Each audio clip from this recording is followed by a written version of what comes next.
Assalamualaikum, salam sejahtera dan selamat kembali ke channel Abang. Abang tak tahu macam mana nak cakap. Untuk cerita ni, ini kali kelima Abang rekod.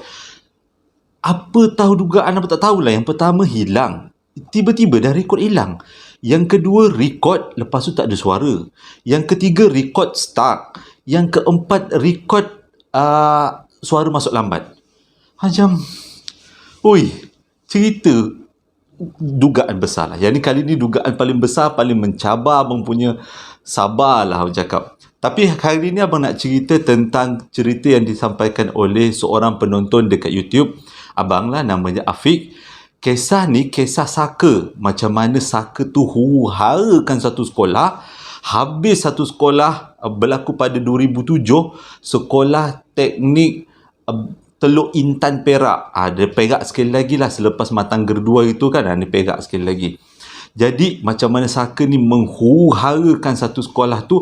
Dan kalau korang nak tahu cerita macam mana saka ni huru-harakan, tonton video abang daripada mula sampai habis. Abang akan ceritakan. Abang harap video kali ni okey lah. Tak adalah abang kena ulang balik. Okey, jom kita mulakan. Sini cerita dia. Pada tahun 2007, masa tu si Afiq ni ambil SPM lah. 2007 dekat sekolah teknik pertanian Teluk Intan Perak. Abang ni memang susah nak ingat tempat sebenarnya. Dekat Teluk Intan Perak. Jadi waktu dia sekolah tu memang ada acara prep. Kalau orang-orang yang bukan asrama penuh, prep tu adalah acara untuk ulang kaji pelajaran selepas waktu isyak sampai pukul 11. Jadi semualah yang ambil SPM, yang ambil PT3, waktu tu PMR lah kan, yang ambil PMR, yang ambil SPM, semua kena berkumpul dekat dalam bilik darjah ulang kaji sama-sama. Lepas tu ada kalanya cikgu akan jaga supaya budak ni tak adalah main-main. Tujuan prep ni dibuat supaya budak-budak boleh fokus. Supaya budak-budak ulang kaji pelajaran. Kalau balik kat bilik memang tak ulang kaji pelajaran lah. Ulang kaji apa dah jumpa kawan-kawan memang borak lah kan. Jadi dia buatlah acara prep ni. Jadi semualah kena study sama-sama.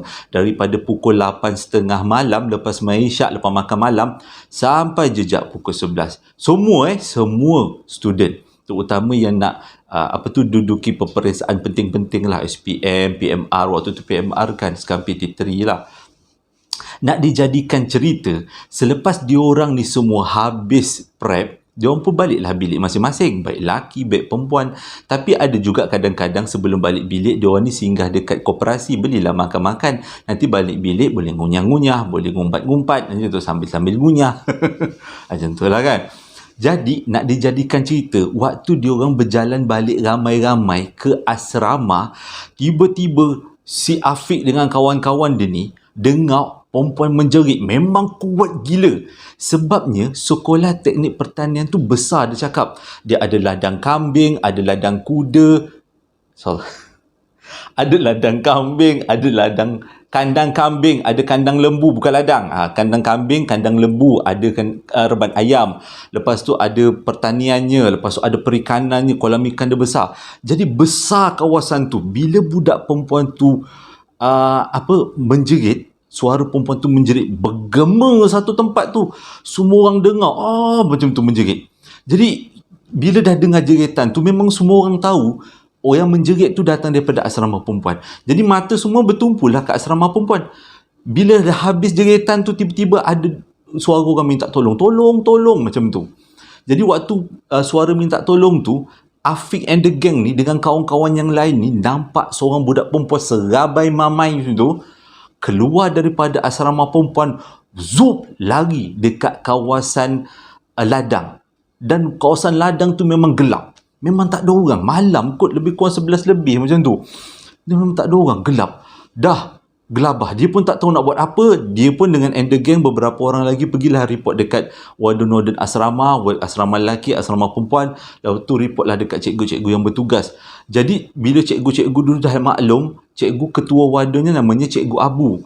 Lepas tu Cikgu Abu pun tanyalah apa yang berlaku kat budak perempuan tu. Dia cakap, mana budak perempuan yang lari tu Farah. Dia cakap Farah ni tadi dia tak nak pergi prep, tak naklah pergi study group dekat kelas. Dia kata dia pening. Jadi kita orang tinggalkanlah dia dekat dalam bilik seorang-seorang. Bila kita orang dah habis prep, Kita orang pun baliklah dekat asrama lah nak tengok dia. Dia tengah tidur waktu tu. Tiba-tiba cikgu dia bangun, dia menjerit dengan mata gitu-gitu terbeliak-terbeliak macam tu. Menjerit dengan rambut kusut masai. Kita orang dia pun terkejut lah cikgu.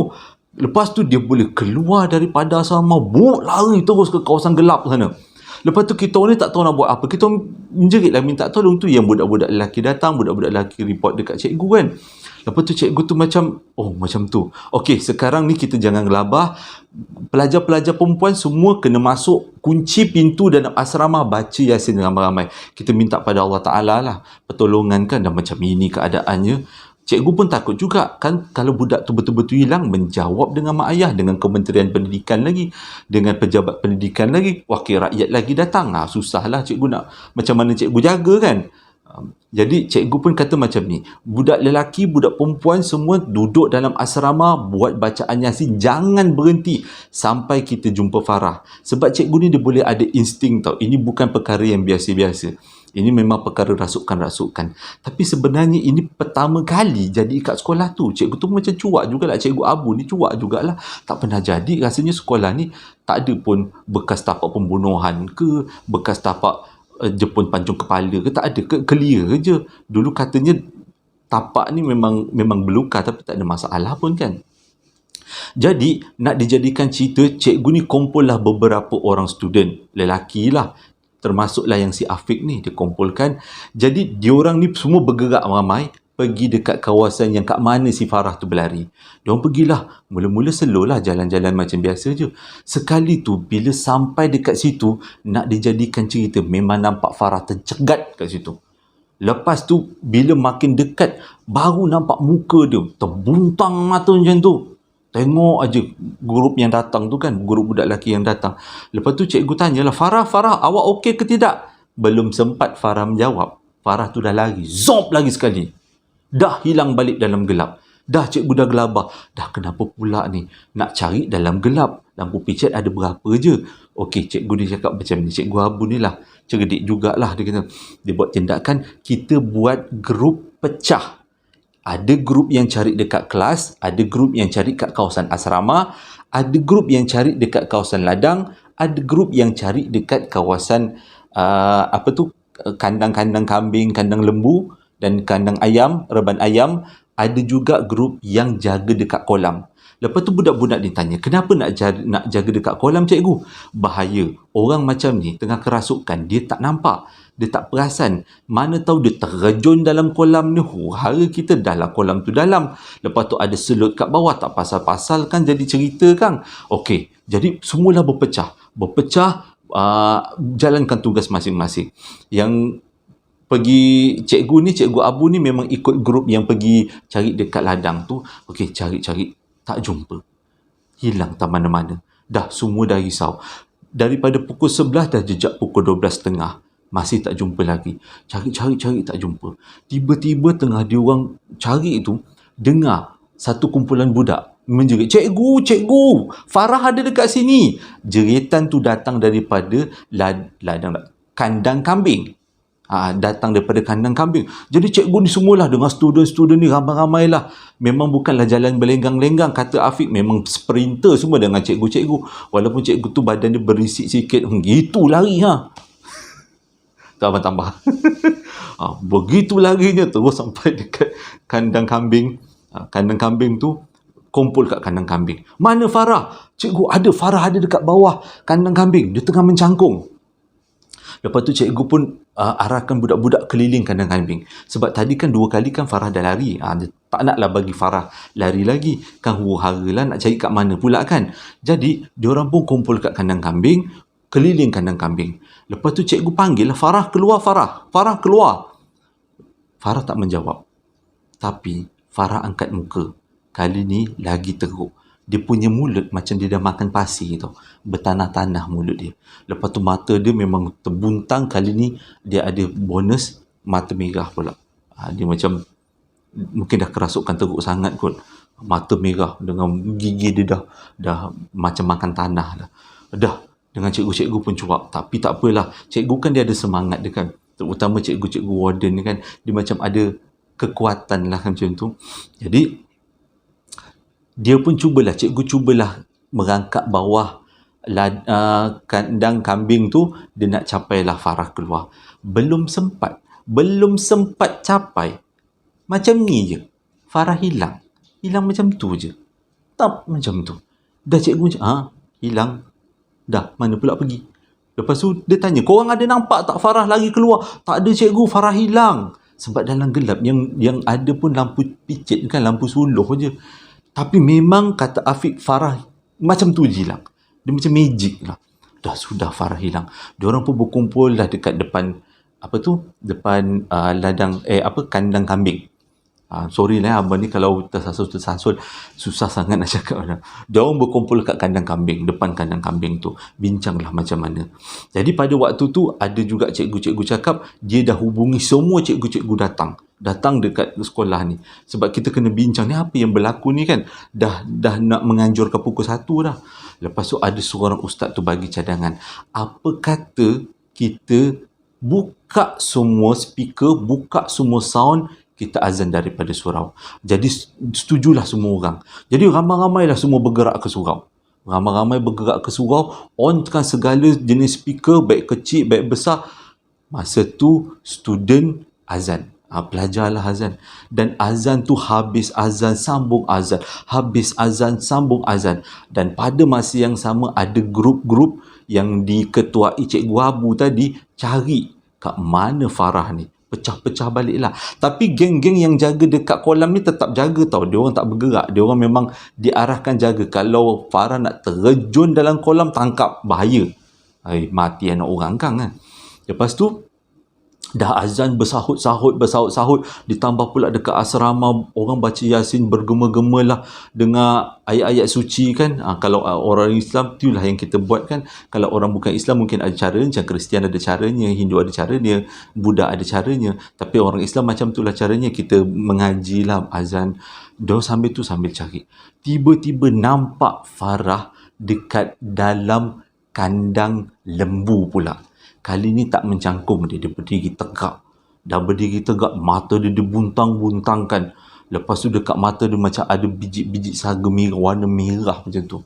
Dengan mulut dia menyeringai macam tu. Habis abang tanya dengan Afiq tu, takut ke tidak? Takut tak takut lah bang. Nak selamatkan kawan. Farah tu kawan saya juga. Okey. Lepas tu pergilah ramai-ramai kat kandang lembu. Kali ni memang ketat lagi. Memang jangan bagi dia lari. Sebab pada fikiran dia orang, Farah ni lari tau. Bukan Farah ni hilang. Farah ni lari. Mana mungkin orang boleh hilang kan? Magic pun dia tak boleh hilang. Magic tu sebenarnya nyelinap masuk keluar je kan. Dia tu kan. Dia tak adalah hilang. Jadi dekat kandang kambing, kandang lembu tu, nampak Farah berdiri. Cikgu Abu memang tak tangguh lagi. Memang tak tangguh. Buka kandang lembu tu, dia terus terpa dekat Farah tu. Dia terus pergi ke arah Farah tu. Dia nak grab lah, dia nak pegang Farah tu, jangan lari. Tak sempat.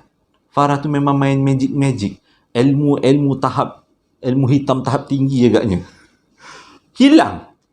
Macam tu. Semua masa tu lampu sulung menghala ke arah Farah. Semua orang macam tengoklah nyuluh gitulah. Tiba-tiba bila cikgu sampai, Farah tu macam hilang macam tu je. Dah masing-masing. Ni siapa? Macam mana ni cikgu? Dah diorang semua dah cuak. Dah tahulah ini mesti ada yang tak kena ni. Diorang ramai-ramai kumpul dekat kawasan surau. Pergi balik kat kawasan surau. Azan lah terus. Azan. Nak buat macam mana ni? Ni dah dekat pukul 2 ni. Okey, dah pukul 2 dah nak pukul 3. Tiba-tiba semua cikgu-cikgu lah yang daripada rumah semua dah datang dah. Berkumpul ramai-ramai dekat depan surau tu. Bincanglah semualah macam mana. Dia orang ambil keputusan. Kita kena cari juga malam ni. By hook or by crook. Kena cari juga. Kalau tak jumpa by besok pagi, kena report dekat polis. Nak tak nak, kena report dekat polis. Kena report dekat mak ayah. Memang benda ni bukan benda yang boleh dibuat main-main lah kan. Okey, tengah diorang bincang-bincang rancak-rancak, datanglah seorang cikgu perempuan. Abang lupa nama dia, Afiq beritahu, tapi abang namakan Cikgu Habibah lah kan. Dengan cermin mata yang sing je. Itu abang tambah je. Korang bayangkanlah dengan Cikgu Habibah, dengan jalan melenggang-lenggok, bawa beg tangan. Dia tanyalah, korang ni bising-bising kenapa? Lepas tu dia katalah, ni ada pelajar hilang, namanya Habibah lah dah. Namanya Farah. Lepas tu cikgu tu cakap, Farah ada dalam kereta saya. Lepas tu orang macam, macam mana pula Farah ada dalam kereta cikgu pula? Lepas tu cikgu lu cerita, petang tadi Farah tu tak sihat, demam air. Jadi cikgu Habibah ni bawa lah dia pergi klinik ke apa, berubat situ. Lepas tu dah habis tu cikgu ni bawa lah balik rumah, suruhlah lihat-lihat kat rumah. Cikgu kan, kalau cikgu-cikgu perempuan ni dia punya insting keibuannya tinggi nah. Kalau korang yang ada keluarga cikgu yang pernah ada pengalaman cikgu perempuan ni, garang-garang. Ada kalau mencubit memang nombor satu kalau cikgu perempuan ni. Abang berapa kali kena cubit. Agaknya banyak mulut. Jangan mulut, maksudnya nak cakap je. Gitu. Double, kadang triple. Okey, itu. Itu selengan je lah. Tu cikgu Habibah cakap, Farah ada dalam kereta saya. Lepas tu bila dah cerita-cerita tu, diorang semualah pergi dekat kereta kan. Memang betul Farah ada. Nangis-nangis kawan dia peluk. Aku ingat kau dah lari masuk dalam hutan, kahwin dengan orang bunian lah. Kahwin dengan orang bunian lah. Maklumlah walaupun putus cinta. Maaf Farah kalau abang ada kalau Farah tengok ni, ni abang buat cerita lawak-lawak je lah. Kalau Farah ada tengok kan ni. Jadi Farah tu bukan nama sebenar lah. Jadi okeylah, selamatlah. Jadi besok paginya diorang malam tu diorang berbincang tau. Diorang kata, apa yang kita kejar tadi? Farah ada dengan cikgu Habibah. Apa yang kita kejar tadi? Dah masing-masing susah nak tidur malam tu. Baik lelaki, baik perempuan. Heboh cerita waktu tu. Yang diorang kejar tu dipermain-mainkan oleh hantu. Jadi besok paginya diorang call lah mak bapak Farah, suruh datang. Mak bapak Farah datang. Lepas tu diorang ceritalah kejadian malam tu. Lepas tu mak bapak Farah bongkar cerita. Sebenarnya Farah ni memang daripada kecil ditemani oleh saka. Mak bapak dia cakap lah ditemani oleh saka. Dia orang cuba buang, tapi benda tu bukan senang. Saka tu daripada keturunan. Saka tu memang tok nenek moyang dia punya, tapi tak tahu nak turun kat siapa. Tiba-tiba dia ikut Farah. Mungkin Farah ni ada ciri-ciri dengan tuan asal dia kan, yang nenek moyangnya tadi lah kan. Jadi sejak daripada tu Farah ni ada dua. Satu Farah betul, satu Farah saka. Jadi bila dengar macam tu, meremang-remang lah budak lelaki yang kejam malam tu. Mu jodoh, aku tak peluk je. Kalau tidak boleh jadi Malaysia Book of Record, aku first time peluk hantu raya. Macam tu lah yang buat lawakan. Diorang ada yang tergelak-gelak, ada juga yang takut. Tapi lepas peristiwa tu ramailah yang takut nak keluar, nak pergi prep yang study tadi kan. Tapi bila cikgu tu cakap sebenarnya tak ada apa-apa pun, sekolah tu okey, cuma Farah tu je lah. Dan Farah direhatkan beberapa hari untuk dia berubat, untuk keluarkan saka tu. Tak naklah jadi perkara yang sama berulang lagi kan. Ini berlaku tahun 2007, Sekolah Teknik Pertanian Teluk Intan, Perak. Terima kasih sebab dah menonton video abang daripada mula sampai habis. Cerita hari ni pendek je lah, tak panjang. Pengajarannya, kalau korang ada niat-niat nak turunkan saka pada keturunan, batalkan niat tu. Ada yang kadang-kadang abang dengar, dululah abang masa kerja kilang kan, abang tu pernah kerja kilang. Diorang berborak lah di antara dia. Weh, aku Alhamdulillah sekarang ni saka nenek aku dah turun ke aku. Abang macam, apa hal Minah ni pula suruh nak dapat saka? Tu yang kawan cakap, untunglah kau dapat saka. Jangan, saka tu syirik. Bila kita ada saka ni, kalau ikutlah yang abang belajar masa sekolah dulu, Allah tak bagi kita masuk syurga. Sebab kita dah tidak meminta pertolongan dengan dia, meminta pertolongan dengan benda lain. Kalau korang nak turunkanlah ASB ke, tanah bereka-reka, rumah besar ke, turunkan ilmu ke, turunkan iman. Turunkan iman. Macam tu lah. Jadi jangan turunkan saka, huru-hara. Janganlah ambil saka. Memang tak payahlah. Huru-hara lah jadinya. Itulah ceritanya tentang Farah tu. Jadi memang cerita tu jadi heboh. Budak-budak yang belajar di antara tahun tu lah kan, memang semua tahu cerita tu. Jadi kalau korang yang ada di waktu tempat kejadian di waktu tu 2007, kisah Farah lagi, bukan Farah lah, saka Farah, satu sekolah mengejar salah satu sekolah mengejar saka Farah. Jadi korang komen kat bawah kalau yang ada pernah dengar cerita ataupun yang kakak dia Farah ke. Kalau Farah yang komen sendiri, oh, sap soy, cantiknya. Abang sendiri macam, Farah ke yang komen ni. Jadi terima kasih pada Afiq sebab dah bagi cerita ke abang. Ini 5 kali abang rakam cerita ni. Abang tak tahu apa benda hantu Fiq yang kau bagi ke abang ni. Memang lain macam cerita ni pasal saka ni. Akhirnya dapat juga abang rakam. Okey, hingga berjumpa lagi dalam posting abang yang akan datang. Assalamualaikum warahmatullahi wabarakatuh.